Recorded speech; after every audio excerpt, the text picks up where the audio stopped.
നിയമസഭാ തെരഞ്ഞെടുപ്പ് ചിത്രം തെളിയുന്നു. അങ്കത്തട്ടിൽ ആരൊക്കെയെന്ന് ഇന്നറിയാം. പത്രിക പിൻവലിക്കാൻ വൈകിട്ട് 3 വരെ സമയം. സൂക്ഷ്മ പരിശോധനയ്ക്ക് ശേഷം മത്സരരംഗത്ത് 985 സ്ഥാനാർത്ഥികൾ.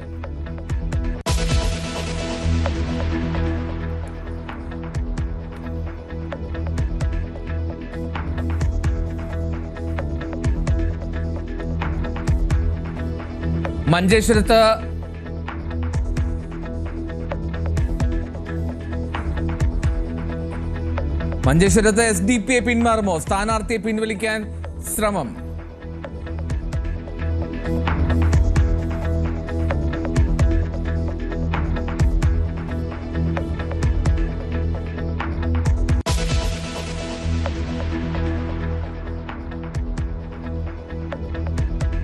പ്രതിഭയ്ക്കെതിരെ അധിക്ഷേപ പരാമർശത്തിൽ ഇർഷാദിനെതിരെ നടപടി. കായംകുളം നിയോജക മണ്ഡലം ചെയർമാൻ സ്ഥാനത്തു നിന്ന് നീക്കി.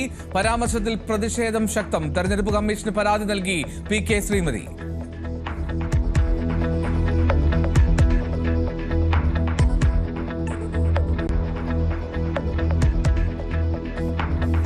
നടൻ EA രാജേന്ദ്രൻ അന്തരിച്ചു.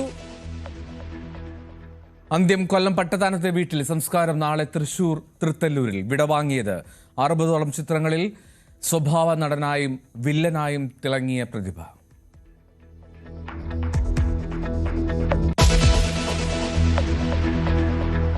ശബരിമല സ്വർണ്ണക്കൊള്ളക്കേസ് ഇന്ന് ഹൈക്കോടതിയിൽ.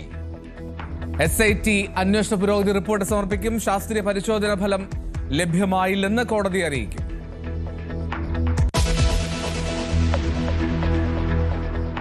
പശ്ചിമേഷ്യയിൽ സമാധാനം അകലെ. യുദ്ധം അവസാനിപ്പിക്കാൻ 5 ഉപാധികൾ മുന്നോട്ട് വെച്ച ഇറാൻ. നിരുപാധികം കീഴടങ്ങണമെന്ന് ഇറാനോട് അമേരിക്ക. F-18 വിമാനം വെടിവെച്ചിട്ടുവെന്ന് ഇറാന്റെ അവകാശവാദം. ലെബനനിലേക്ക് ആക്രമണം കടുപ്പിച്ച് ഇസ്രായേൽ. തെക്കൻ ലെബനൻ ബഫർ സോണായി പ്രഖ്യാപിച്ചു.